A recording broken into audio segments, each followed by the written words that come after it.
Hello दोस्तों, आज का हमारा टॉपिक है UP board solution class 12 biology chapter 2 Pushpi पादपों में लैंगिक प्रजनन।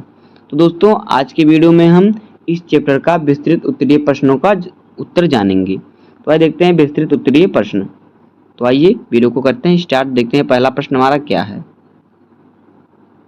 देखिए प्रश्न नंबर 1 क्या कह रहा है कि पुष्पी पादपों में लघु बीजाणु जनन का सचित्र वर्णन कीजिए। या फिर यही क्वेश्चन देखिए कि 4 तरीके से पूछा है। केवल नामांकित चित्र की सहायता से आवृत्त बीजी पौधों में लघु बीजाणु जनन का वर्णन कीजिए। या फिर संक्षिप्त टिप्पणी लिखिए लघु बीजाणु जनन। या फिर पराग कोष के विकास की विभिन्न अवस्थाओं का चित्रों की सहायता से वर्णन कीजिए। तो देखिए एक ही प्रश्न आपको किस प्रकार से घुमा के पूछ सकता है। तो आइए करते हैं उत्तर को स्टार्ट। देखिए उत्तर किस प्रकार से इसका होगा, सभी का उत्तर एक ही होगा। तो देखिए हमने हेडिंग डाला है लघु बीजाणु जनन। देखिए क्या होता है लघु बीजाणु जनन।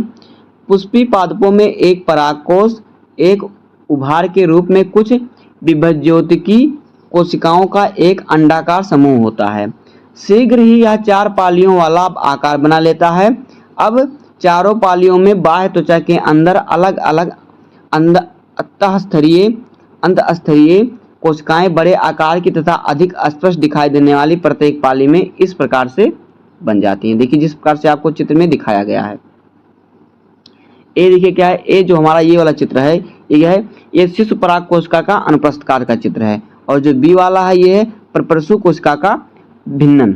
और फिर तीसरा चित्र जो हमारा है देखिए यहाँ पे सी वाला चित्र जो है ये है जो है परिणत विभाजनों की बनी कोशिका। तो इसी प्रकार सभी चित्र है, आप चित्र का स्क्रीनशॉट ले सकते हैं। अब आइए देखते हैं आगे क्या है। देखिए कोशिकाओं की प्रायः एक ऊर्ध्व पंक्ति होती है, इन्हें परपरसु कोशिकाएं कहा जाता है। कभी कभी अनुप्रस्थ काट में इनकी संख्या अधिक भी हो सकती है। प्रत्येक परपरसु कोशिकाओं में एक बड़ा तथा स्पष्ट केंद्रक एवं प्रचुर मात्रा में जीवद्रव्य होता है।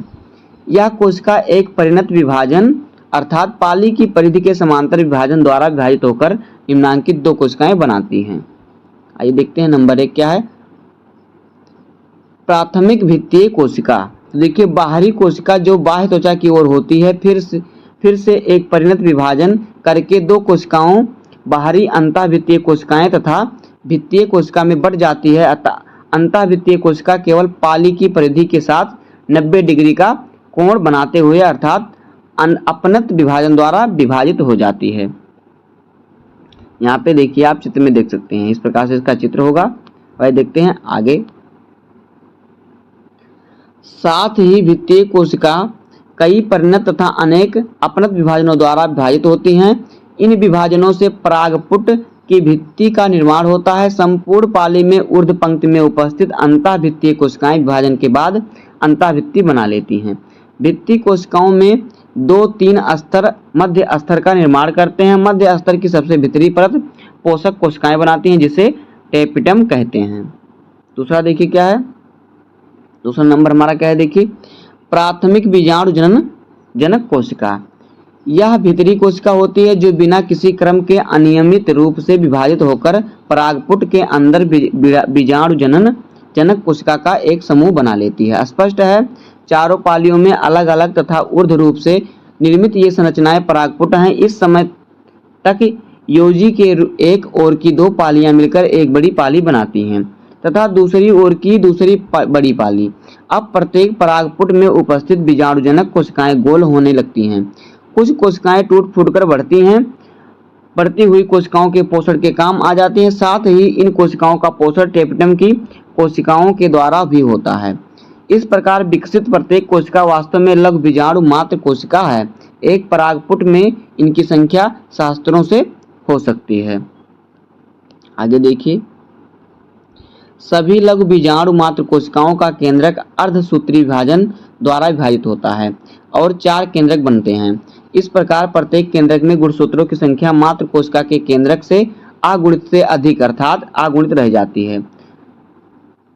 द्विगुणित से अधिक, द्विगुणित से आधी। यहाँ पे देखिए 2n है, इसका मतलब होता है द्विगुणित से आधी मतलब अर्थात कि अगुणित। n है, n का मतलब होता है अगुणित रह जाती है। सामान्यतः चारों केंद्रक बनने के बाद कोशिका द्रव्य विभाजन होता है, किंतु कुछ एक बीजपत्री पौधों में कोशिका द्रव्य का विभाजन प्रथम अर्धसूत्री विभाजन के बाद आरंभ हो जाता है।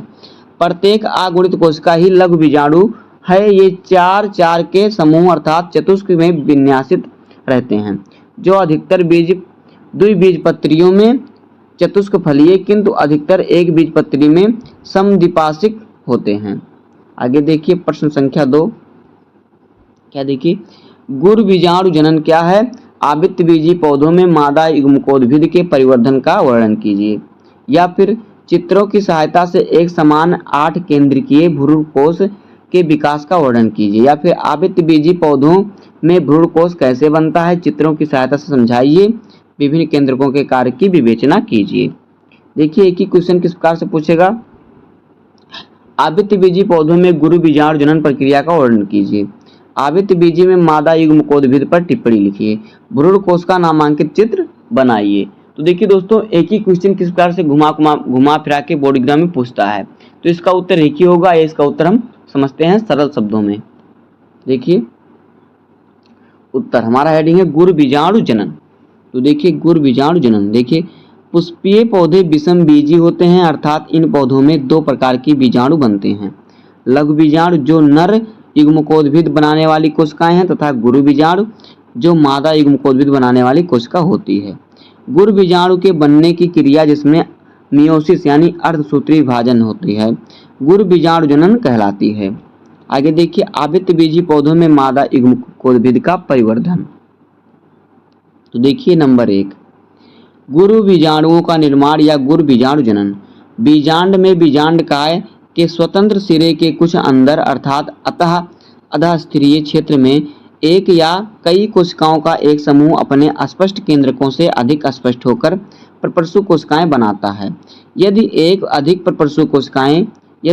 अधिक परपरसु कोशिकाएं हैं तो प्रायः एक ही कोशिका बड़ी तथा स्पष्ट होकर एक परिणत विभाजन जो कि एक सूत्री विभाजन के द्वारा 2 कोशिकाओं में बंट जाती है। बाहरी कोशिका प्राथमिक भित्तीय कोशिका कहलाती है, जो एक परिणत विभाजन के द्वारा विभाजित होकर 2 कोशिकाएं अथवा कुछ अपनत विभाजनों के द्वारा भित्तीय कोशिकाएं का एक समूह बना लेती हैं। आगे देखिए, भीतरी कोशिका प्राथमिक बीजाणुजनक कोशिका कहलाती है और प्रायः बिना विभाजित हुए सीधे ही गुरु बीजाणु मात्र कोशिका की तरह वृद्धि करने लगती है। यह कोशिका जब काफी बड़ी तथा स्पष्ट केंद्रक वाली हो जाती है तो इसमें अर्धसूत्री विभाजन द्वारा होता है और अगुणित कोशिकाएं बनती हैं, जो प्रायः एक लंबवत चतुष्क विन्यासी रहती हैं। ये कोशिकाएं गुरु बीजाणु एक संपूर्ण बीजांड अर्थात गुरु बीजाणुधानी के केवल 4 गुरु बीजाणु बनते हैं, जिनमें से प्रायः केवल एक ही गुरु बीजाणु क्रियाशील होता है और बढ़कर मादा युग्मकोद्भिद अर्थात भ्रूणकोश में परिवर्तित हो जाता है या होता है। शेष बचे 3 गुरु बीजाणु बाद में नष्ट हो जाते हैं। आगे देखिए नंबर 2, आवृत्त बीजी पौधों के भ्रूणकोश का परिवर्धन। तो देखिए एक आवृत्त बीजी बीजांड के बीजांडकाय के बीजांड द्वारीय स्वतंत्र सिरे की ओर एक गुरु बीजाणु मात्र कोशिका में अर्धसूत्री विभाजन से 4 गुरु बीजाणुओं का निर्माण प्रायः लंबवत चतुष्क के रूप में होता है। इनमें से एक प्रायः निभागीय सिरे की ओर वाला गुरु बीजाणु जो एक अगुणित तथा मादा युग्मकोद्भिद की प्रथम कोशिका है क्रियाशील हो जाता है। यह गुरु बीजाणु बीजांडकाय से अधिक मात्रा में पोषण प्राप्त करने लगता है तथा अब यह बड़ा होकर भ्रूणकोश मात्र कोशिका की तरह कार्य करने लगता है। यह बीजांडकाय का अधिकतम स्थान घेर लेता है। वृद्धि के समय इसका केंद्रक जो लगभग मध्य स्थित था विभाजित होकर 2 केंद्रक बनाता है। बने हुए दोनों केंद्रकों में से एक दोनों विपरीत ध्रुवों पर स्थित हो जाते हैं। दोनों ध्रुवों पर स्थित एक केंद्रक सूत्री विभाजन द्वारा सामान्यतः 2 बार और विभाजित हो जाते हैं। इस प्रकार प्रत्येक ध्रुव पर 4 कुल 8 केंद्रक बन जाते हैं। इस समय तक क्रियाशील गुरु बीजाणु जिसमें ये केंद्रक स्थित हैं बढ़कर एक थैले की तरह हो जाते हैं और अब इसे भ्रूण कहते हैं। अब इसे भ्रूणकोश कहते हैं। तो देखिए भ्रूणकोश के प्रत्येक ध्रुवीय सिरे में उपस्थित 4 केंद्रकों में से एक केंद्रक एक दूसरे के साथ जुड़कर द्वितीय केंद्रक का निर्माण करते हैं। उधर दोनों ध्रुवों पर शेष 3-3 केंद्रक अपने चारों ओर कोशिका द्रव्य एकत्रित करके निम्नलिखित कोशिकाओं का निर्माण करते हैं। देखिए किन कोशिका का निर्माण होता है। बीजांड द्वार की ओर वाली 3 कोशिकाओं में से एक कोशिका अधिक बड़ी हो जाती है। यह अंड कोशिका तथा शेष दोनों कोशिकाएं सहायक कोशिकाएं कहलाती हैं। अंड कोशिका प्रायः मध्य में तथा सहायक कोशिकाएं पार्श्व में व्यवस्थित रहती हैं। निभाग की ओर वाले ध्रुव की ओर बनी तीनों कोशिकाएं प्रतिध्रुवीय कोशिकाएं कहलाती हैं। इस प्रकार गुरु बीजांडधानी के अंदर ही एक गुरु बीजाणु मादा युग्मकोद्भिद अथवा भ्रूणकोश का निर्माण करता है। आगे देखिए अगला प्रश्न, प्रश्न संख्या 3, परागण किसे कहते हैं? सैल्विया में होने वाले परागण की क्रिया का वर्णन कीजिए। तो देखिए हेडिंग हमारा क्या है? परागण। तो देखिए देखते हैं परागण क्या है। देखिए पुंकेसर पुष्प का नर भाग होता है जबकि स्त्री केसर मादा भाग होता है।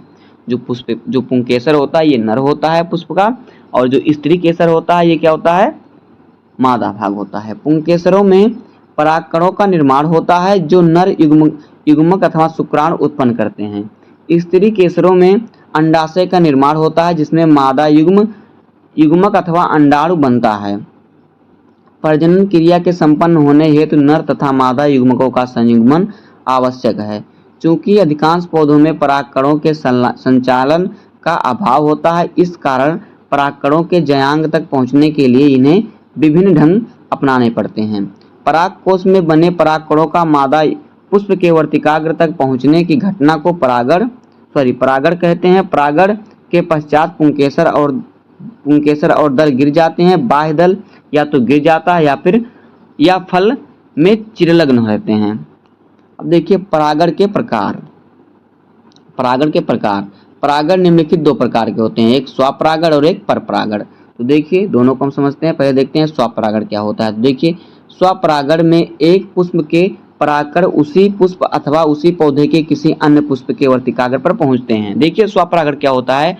स्वपरागण वह होता है कि कोई एक पुष्प के कोई पौधा है, उसके पुष्प उसी पौधे के दूसरे पुष्प पर या उसी पुष्प पर परागण क्या करते हैं? उसी पुष्प पर या उसी पौधे के किसी दूसरे पुष्प के वर्तिकाग्र पर पहुंचते हैं, तो यह स्वपरागण कहलाता है। भाई देखते हैं परपरागण। देखिए परपरागण क्या है? इस क्रिया में एक पुष्प के परागकण उसी जाति के दूसरे पुष्प के वर्तिकाग्र पर पहुंचते हैं। यहाँ पर दोनों पुष्प 2 अलग अलग पौधों पर स्थित होते हैं, चाहे वह एक लिंगी या द्विलिंगी हो। परपरागण क्रिया का मुख्य लक्षण यह है कि इसमें बीज उत्पन्न करने के लिए एक ही जाति के 2 पौधे भाग लेते हैं। द्विच्छेद पौधों के पुष्पों में केवल परपरागण ही संभव होता है। द्विलिंगी पुष्पों में असमानता पाया जाता है। आगे देखिए क्या है?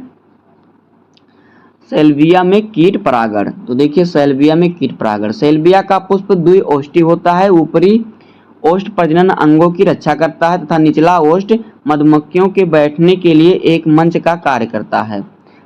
पुष्प पूर्व एपक होता है, अर्थात पुंकेसर स्त्री केसर से पहले पकता है। इसमें 2 पुंकेसर होते हैं, चित्र में आप देख सकते हैं। प्रत्येक पुंकेसर का पुतंतु छोटा होता है और इसके सिरे पर लीवर की भांति मुड़ा तथा असामान्य रूप से लंबा योजी होता है, जो मध्य से कुछ हटकर पुतंतु से जुड़ा होता है। इस प्रकार योजी 2 असमान खंडों में बंट जाता है और इसके दोनों सिरों पर एक एक परागकोश पाली लगी रहती है। ऊपरी खंड बड़ा होता है तथा इसके सिरे पर स्थित पाली आबंध होती है। निचले छोटे खंड के सिरे पर बंध पाली लगी रहती है। दोनों पुंकेसरों की बंधों पालियां दलपुंज के मुख पर स्थित होती हैं। साल्विया में परागण क्रिया मधुमक्खी द्वारा संपन्न होती है।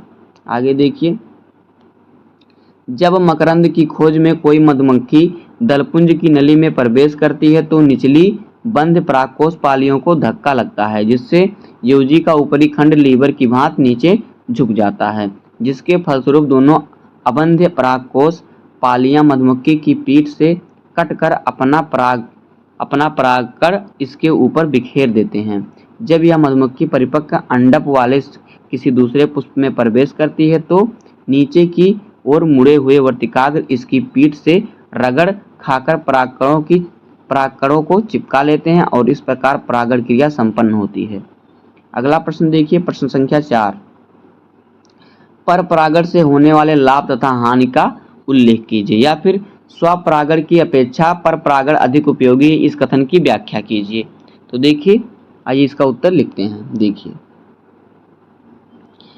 पर परागण से लाभ। पर परागण से निम्नलिखित लाभ हैं। देखिए क्या, पर परागित पुष्पों से बनने वाले फल बड़े, भारी एवं स्वादिष्ट होते हैं तथा इनमें बीजों की संख्या अधिक होती है। अगला देखिए, पर परागण से उत्पन्न बीज, देखिए ये पहला हो गया और फिर हो गया दूसरा। पर परागण से उत्पन्न बीज भी बड़े, भारी, स्वस्थ एवं अच्छी नस्ल वाले होते हैं जिसमें उपज बढ़ जाती है। तीसरा नंबर देखिए, इन बीजों से उत्पन्न पौधे भी बड़े, भारी, स्वस्थ एवं सक्षम होते हैं तथा इनमें प्रतिकूल परिस्थितियों का सामना करने की अधिक क्षमता होती है। चौथा नंबर देखिए, पर परागण द्वारा अवरोध नई जातियां तैयार की जा सकती हैं। पांचवा देखिए क्या है, पर परागण से आनुवांशिक पुनर्योजन द्वारा भिन्नताएं उत्पन्न होती हैं। आगे देखिए छठवां नंबर, देखिए छठवां,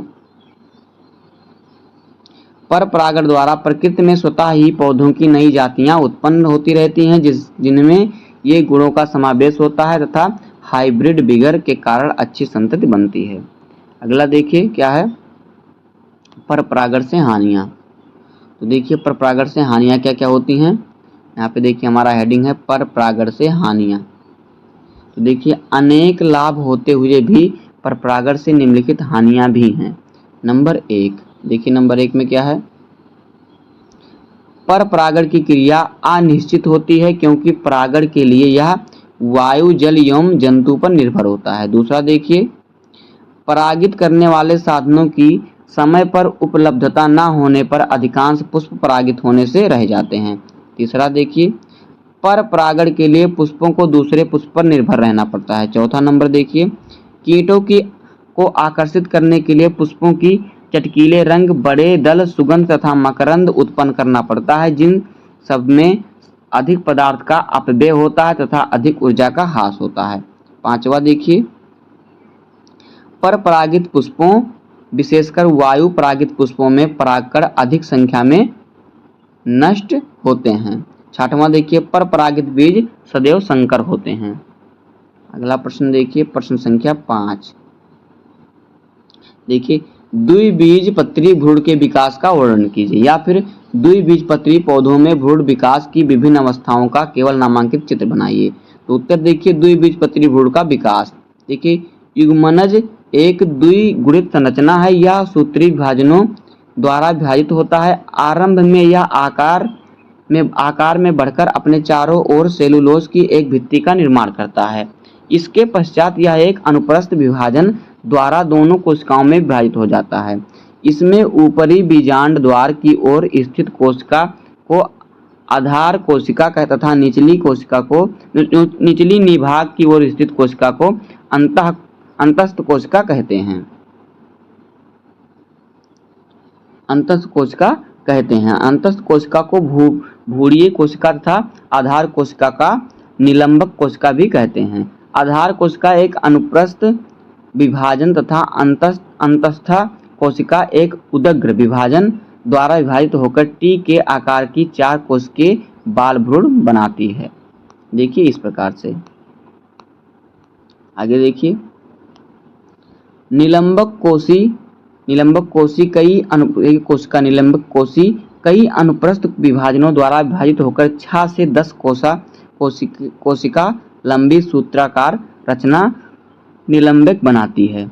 इन निलंबक की ऊपरी कोशिका कुछ फूल कर एक पुटिका कोशिका बनाती है। निलंबक भ्रूण कोशिकाओं को नीचे की ओर धकेलती है। इनकी ऊपरी कोशिका चुसांग का कार्य करती है। निलंबक की सबसे निचली कोशिका अधस्फीतिका कहलाती है। यह कोशिका अपने आगे विभाजन करके मूलांकुर के शीर्ष को जन्म देती है। निलंबक का कार्य बीजांडकाय से भोजन खींचकर वृद्धि कर रहे भ्रूण को प्रदान करना है। आगे देखिए,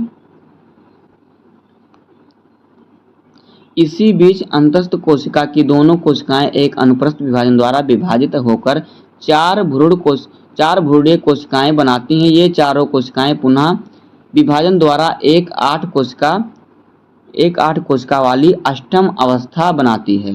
इसमें अधा स्फीतिका के नीचे की 4 कोशिकाएं अधराधार कोशिकाएं तथा इसके नीचे की 4 कोशिकाएं अध्याधार कोशिकाएं कहलाती हैं।